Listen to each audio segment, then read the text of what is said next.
I'll just show you how to delete a mobile from the Bluetooth audio system in this 2008 Nissan X-Trail. So at the moment it's on radio. So if we go to menu, click menu, you've got phone set up, and there you go, if your speed volume beep. So if it's not on phone setup straight away, just turn this dial in the center onto phone setup, then click the middle for enter. You've got paired list, pair phone, delete phone, Bluetooth. I'm assuming if we click on Bluetooth there, you've got on and off.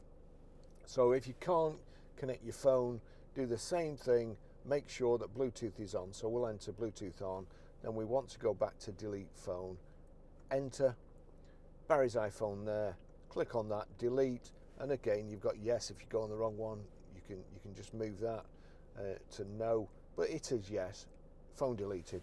That's it, simple as that.